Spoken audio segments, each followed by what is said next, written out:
Isso aqui é um resumão da prova de História do 8º ano, sobre o Iluminismo e a Revolução Americana, que é a formação dos Estados Unidos.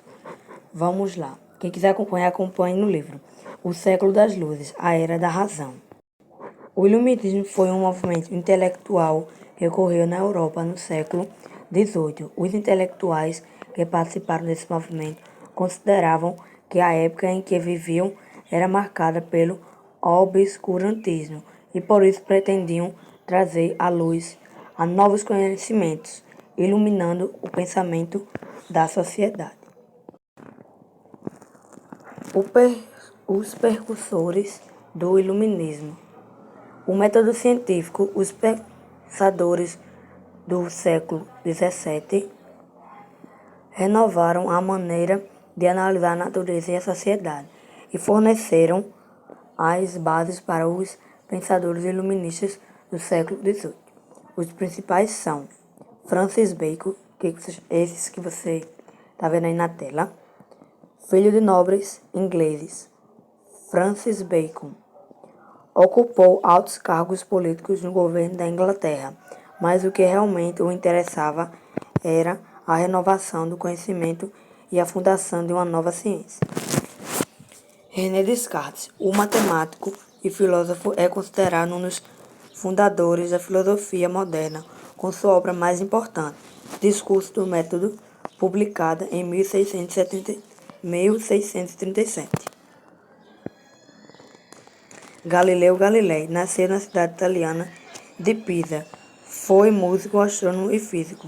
Para Galileu não havia diferença entre os corpos celestes e os terrenos. Os pensadores iluministas.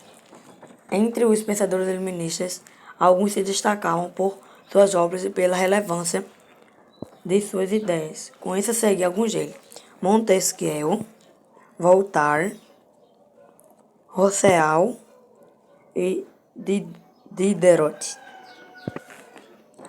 O Iluminismo e a religião, a crítica à Igreja.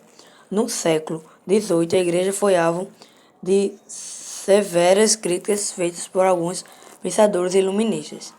Esses pensadores criticavam a superstição, o fanatismo e a intolerância religiosa, pois acreditavam que esses eram os principais obstáculos à construção de um mundo melhor e mais racional. Outra crítica feita pelos iluministas diz a respeito à liberdade de pensamento e de opinião. Por muito tempo, o dogma religioso foi o principal conjunto de princípios autorizada pela Igreja, e as ideias que o sustentavam eram duramente reprimidas. Os iluministas pregavam a liberdade de pensamento e tinham como objetivo formar uma sociedade esclarecida, sendo para isso necessário romper com o poder do clero, com os dogmas e com o fanatismo religioso. Voltaire e os filósofos deístas. Para ele, a religião era ocupada pelos males da sociedade francesa. Voltaire acreditava que a razão deveria substituir a superstição cristã. Além disso, condenava a intolerância da Igreja, que motivava guerras e, consequentemente, causava mortes e destruição. O Iluminismo e a política. A crítica ao absolutismo. Presente na sociedade europeia no século XVIII, o poder absoluto também foi alvo de duras críticas dos pensadores iluministas.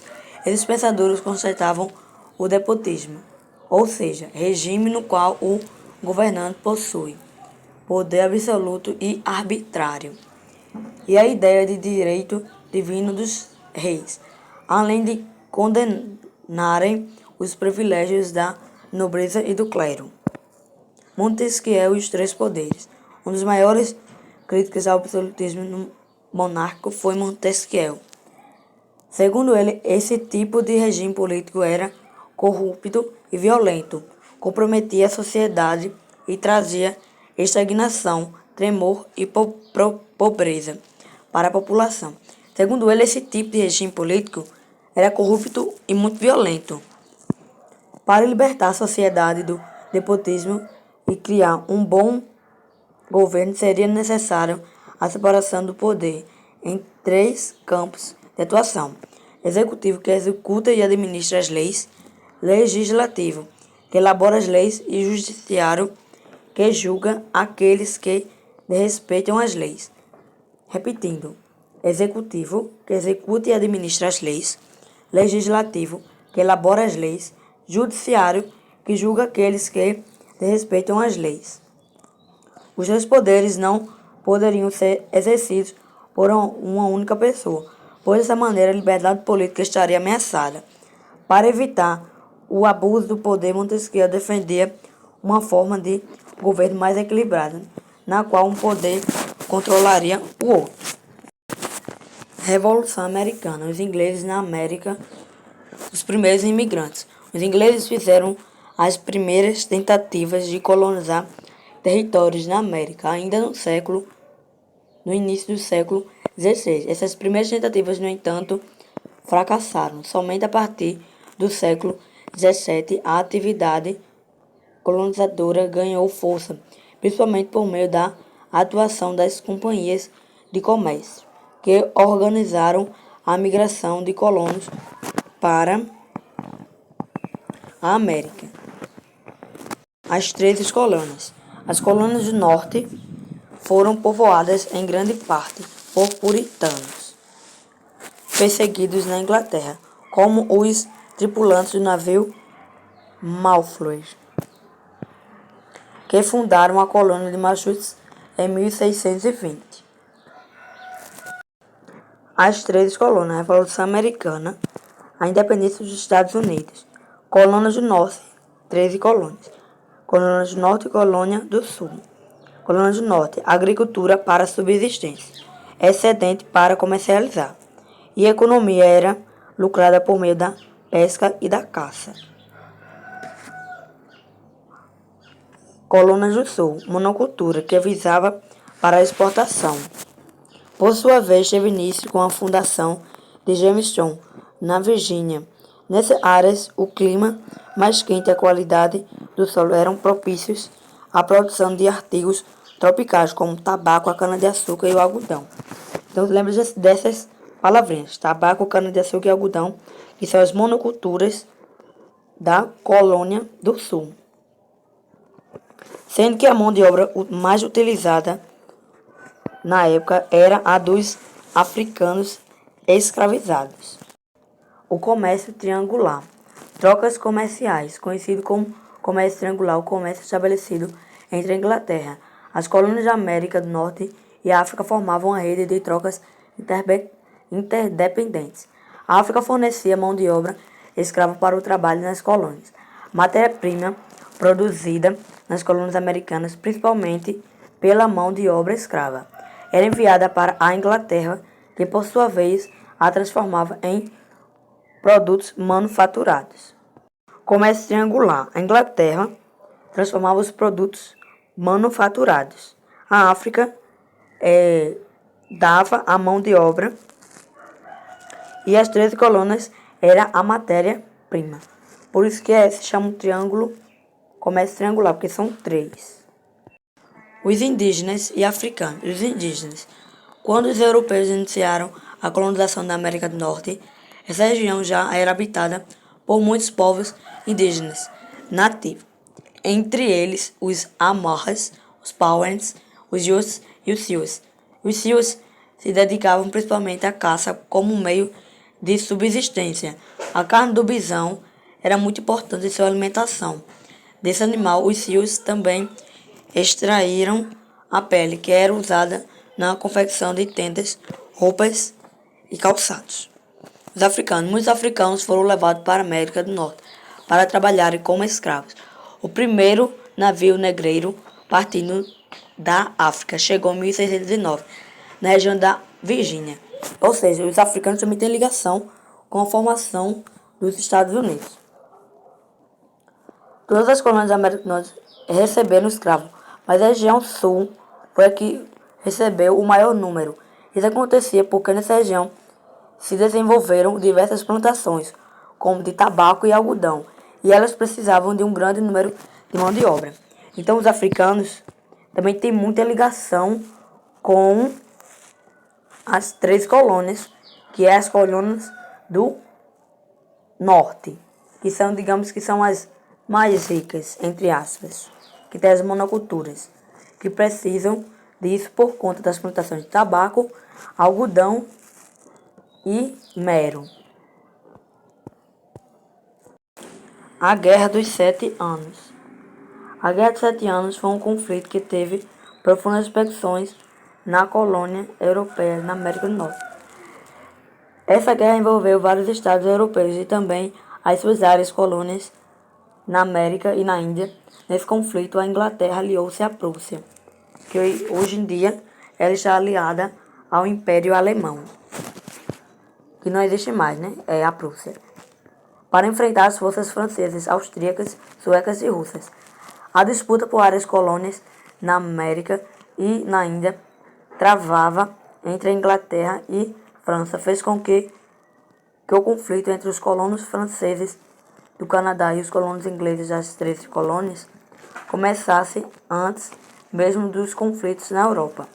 Os ingleses foram vitoriosos e, por meio do Tratado de Paris, receberam o Canadá francês e a Flórida espanhola. As colônias inglesas se viam agora livres da ameaça de um ataque francês ou espanhol em suas fronteiras, que era propício para sua expansão. As consequências do conflito. As consequências do conflito. Situação financeira difícil com seu tesouro esgotado por causa das despesas de guerra. O parlamento britânico aumentou a intervenção econômica nas colônias. Criaram a lei do açúcar, moeda e do selo.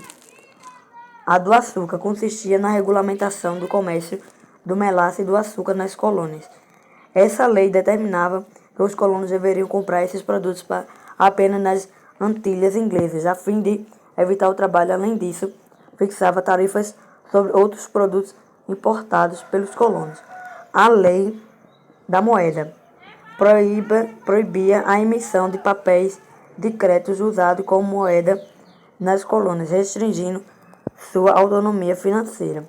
A lei do selo determinava que fossem selados e, portanto, taxados todos os documentos oficiais, de declarações, jornais e demais publicações feitas nas colônias. O massacre de Boston. Com a imposição das leis inglesas na colônia, vários protestos ocorreram em diferentes cidades, entre elas Boston e Massachusetts. Isso ocorreu por conta da lei do chá. Em meio a um desses protestos, um incidente que ficou conhecido como Massacre de Boston acabou servindo de propaganda revolucionária contra a Inglaterra. O incidente ocorreu em março de 1770, quando uma multidão de colonos que protestava contra as novas leis foi alvejada por soldados britânicos, resultando em 5 mortos, além de vários feridos. O tiroteio ocorreu praticamente ao mesmo momento em que o novo primeiro-ministro britânico, sob a pressão dos colonos, revogava a maioria das leis, como exceção da referente ao comércio do chá. A festa do chá em Boston. O comércio do chá foi o que levou a crise em Boston ao extremo. O governo britânico aprovou uma lei que beneficiava a Companhia das Índias Orientais. Em protesto, os colonos de Boston, organizados pela Assembleia de Massachusetts, disfarçaram-se de indígenas e invadiram os primeiros navios carregados de chá, que chegaram ao porto lançando sua carga na água. As leis intoleráveis e o primeiro congresso continental. As leis intoleráveis. Interdição ao Porto de Boston até a indenização dos prejuízos causados pela festa do chá. Intervenção em Massachusetts, que foi convertida em colônia real. E a restrição do direito de reunião entre os colonos. Primeiro Congresso Continental. Os colonos, por sua vez, reuniram-se ilegalmente em uma assembleia formando o Primeiro Congresso Continental, organizado em Filadélfia, na Pensilvânia, em março de 1774, contando com representantes de todas as colônias, com exceção da Geórgia. Agora uma recapitulação dos resumos que estão aqui.